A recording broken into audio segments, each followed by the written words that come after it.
had some interviews. The interviews didn't go well. Some were too meek. Some were so over aggressive that it looked like they want to take over the company and reshape it in the first day. Just not really hitting the nail on the head. I'm looking really for a type A OCD person that literally moves their paperwork so it's symmetrically placed on the table. Like, I'm looking for an OCD person because that's what it takes to do the numbers and reconcile and do month end and make sure everything's perfect. And the numbers, it has to be perfect because that's what we base all our decisions off of. You know, accounting is not a perfect science, but there is a right and a wrong way to do it.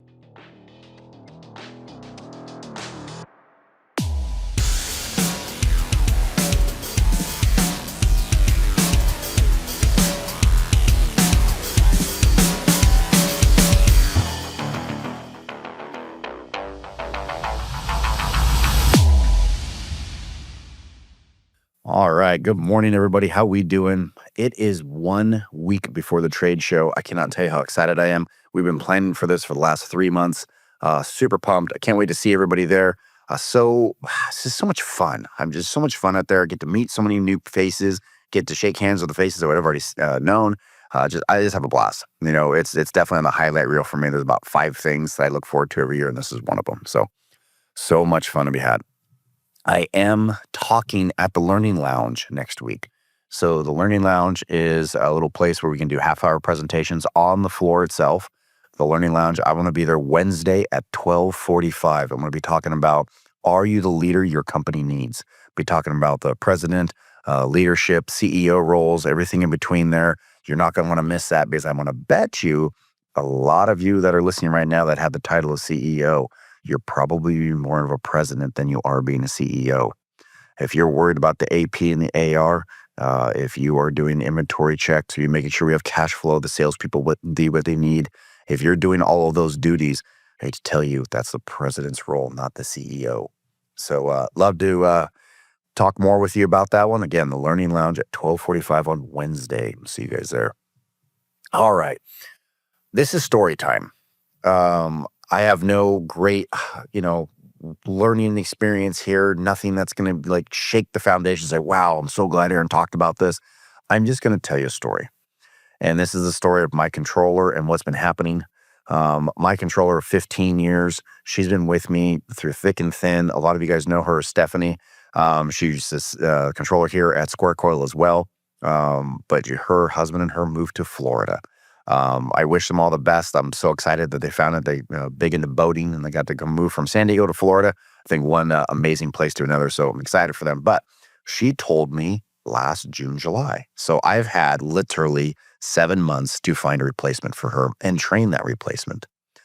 Now, the first one that we went to hire, her present employer offered her a lot of money to stay. So we actually never got to actually see her on day one. Understandable, not a problem. She looked like she was going to be a really good catch. The second one came in and on the first day rewrote her schedule and decided to come in at 5:30 in the morning and leave at 1. And we said the position's from 7 to 4. And she goes, well, I can't do that.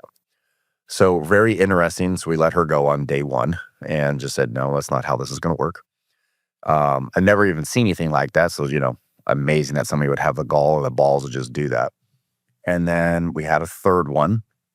And the third one said she came from an AR, AP background, but she just wanted to see if she could pull off the whole control position. We said, no problem. We spent over 2 months training her. And as soon as Stephanie actually moved away and we had no more training wheels on our controller, she let AR and AP go to hell. So I'm going to tell you guys about this story. This is not a vent session. This is not a crank session. I just want to tell you what happened and where the red flags were. I'm hoping that by me telling you guys this story, you guys are going to learn the red flags of what happened. Because as a controller, as a president, as a lead sales rep, you are part of the foundation of the company that you're working for. You literally have the power to take it to its knees. And so these positions are very sacred. They're very coveted positions. People that are in holding these positions need to have a lot of responsibility, a lot of integrity, and be very open with the people around them of what's happening and what's going on. None of these people can be a silo. If they think they can live in their own little world by themselves, they're sadly mistaken. So throughout the story, just here's the red flags, and I'm going to talk you through it, and hopefully I save you some pain and anguish along the way. So the controller that we're going to talk about, we're going to call her Ann. I'm just making a name up here. So Anne came to us and she answered the resume. Well, actually, no, first red flag. When you get on Indeed, it says you can run your ad, you can do premium, and you can go find candidates in Indeed and say, hey, why don't you look at my job offering that I have? After having about a week or two and not really seeing anything, I didn't like the resumes I was seeing because everybody had a job for a year or 2 years. I'm looking for a, career-minded person that's going to be with me 10, 5, 10, 15 years. I'm not looking for somebody that bounces every year or 2 years. So a lot of the resumes, a year job, a year job, a year job, that's not going to do it for me. So those instantly are a no. And I wasn't seeing what I liked. And so I started searching for myself.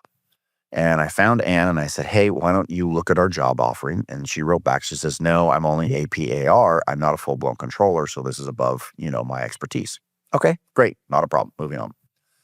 Didn't find anybody, had some interviews. The interviews didn't go well. Some were too meek. Some were so over aggressive that it looked like they want to take over the company and reshape it in the first day. Just not really hitting the nail on the head.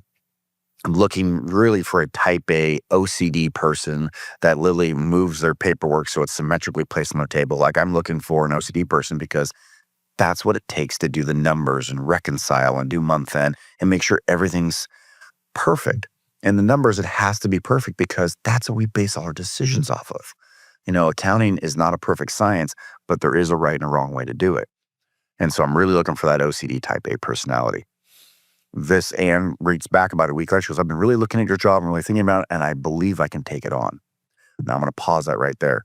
Just want to take a moment to talk about SquareCoil here. SquareCoil has been powering the signage industry since 2011, and we're only growing bigger and better and stronger every single day. Some of the latest updates have just made my life a lot easier. I'm sure it's going to make your life a lot easier. So if you haven't checked us out, go ahead and get on our website, squarecoil.com. Take a look.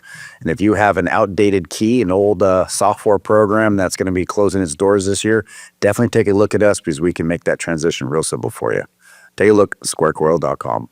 In 2003, we had a company come in and give us an evaluation of our company and do some consulting work for us to try and make us better. And now at the time, the vice president of integrated signs was stepping down. My dad was the president, and he goes, I need a VP to run it. I'm looking for somebody. Now at the time, I was 24, 25, 26, somewhere around there. And it wasn't me. I was doing sales. I was getting a nice career in sales. And so it wasn't going to be me as the VP. So they interviewed everybody inside the company. Dad wanted to promote from within. He didn't want to look outside the four walls because the signage industry is so weird. If you've ever hired somebody that's a VP or president outside the four walls and trying to make it stick, there's a mutiny inside your sign shop immediately. This is what happens. We're a ragtag bunch of people, and that's what it is. So he wanted to promote from within. I agreed with him on that one. So they interviewed the 7 candidates. And at the very end, I decided to sit in on their overview of the candidates to my dad. And I started asking questions about where they got their numbers and how did they get to that evaluation? What is the math equation to get to their percentage of what they came to? And I just kept asking a bunch of questions trying to figure out where it is. And when it was all said and done, they said, Aaron, can you leave? I want to talk to your dad for a little bit. I said, no problem. And I left. And the consultant said, your son is the VP.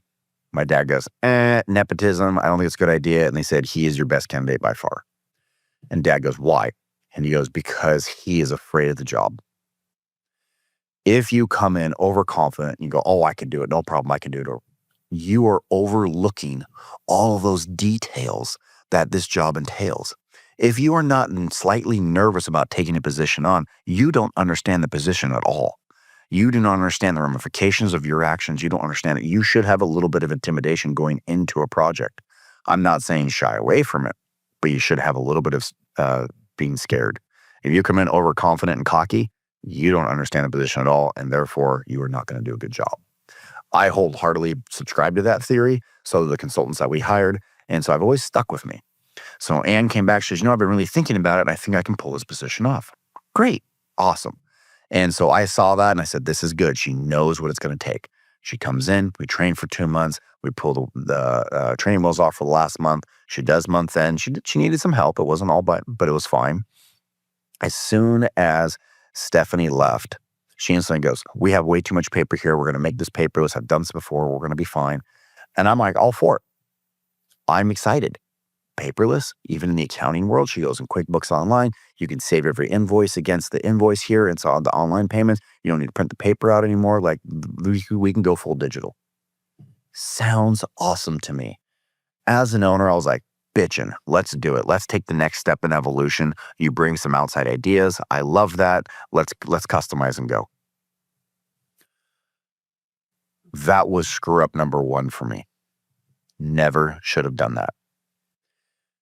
This person didn't learn our ways, our processes, why we do what we do. I should have said, for the next 2 to 3 months, you don't change a thing. I want to make sure that you can do your job by yourself, exactly how I'm used to seeing it. Then let's make changes. Didn't say that. That's on me. That's my fault of not being the visionary and seeing it all the way through. I just heard new and exciting. And I went, yay. And I reached for that shiny object and said, go for it, without a second of thought. My bad. That was my screw up. So she starts doing everything electronically. Now I lose my checks and balances. I can't see the invoice against the PO we wrote and make sure it matches. There's no paper for me to look at. When I go inside of QuickBooks, there's just the invoice. Where's the PO that I authorized that money to be spent? Did we get the packing slip? Did the project get complete where we actually truly owe them that money? Or did they just send an invoice and I have no idea if it's actually ours or not? All of these questions started coming up, one problem after another. Then something very weird happened. We have something called positive pay at our bank. They make sure that the check number, and the name on the check all match that we send out. And we have to bless each check that comes through. It's a radical pain in the butt, I'm not going to lie. Every single day between 11 and noon, I have to log on the bank and check to see what checks clear and make sure that. If I don't clear them, they get rejected and kicked back. We were at a $43,000 check to a sub. Probably one of the biggest checks I've written in a year and a half. Magically, that check gets hand washed and a new name gets put on it and it gets cashed for somebody other than the subcontractor is going towards. The day that it comes up on the bankroll at 5 a.m, I get a call from Ann saying, hey, something's really wrong. This check's wrong. It's not set up. And I'm like, what are you talking about? I log on the bank. Sure enough, it's wrong. I call the bank and say, no, this is incorrect. We're not done. So Ann blows the red flag, blows a whistle on it. And I go, okay, great. She's paying attention. This is very, very nice. Then I start digging. That set of checks didn't go into our mailbox. She said it was past the point of when the check run was supposed to happen. So in order to make sure the checks went out that same day, she went to the actual post office and dropped them off. Okay. Why? Why would you spend an extra 10, 15 minutes driving to the post office when the mailman comes the very next day? One day's not going to kill everybody. Why did you take the effort to do that? Why is it of all the checks that got mailed out, only one got grabbed to be hand washed? And why is it the most expensive check that we've ever cut? I don't believe in coincidences. Now my hackles are up, red flags are going off, but I didn't do anything about it. I just started paying attention real closely. The next week happens, and we go, okay, how much AP is going to be paid? And she goes, we got $62,000 in AP that's got to go out this week. I said, okay, I will approve that a dollar amount of money. Go ahead and show me the checks with the invoices so I know, what I'm signing off of, and you didn't make some fraudulent vendor that magically I'm paying somebody else I shouldn't be. All the red flags are going off, so I'm making sure that we have our checks and balances. She goes, well, I can't do that. Everything's electronic. Well, how are you going to prove to me that the check you cut is accurate and it's not just made to any number for any person or anything? And she goes, well, I can't. And I said, well, then this process doesn't work. You need to show me checks and balances. To which Ann looks at me and goes, well, this is silly. I've never done it before. I said, you did it for the last 2 months when you were being trained.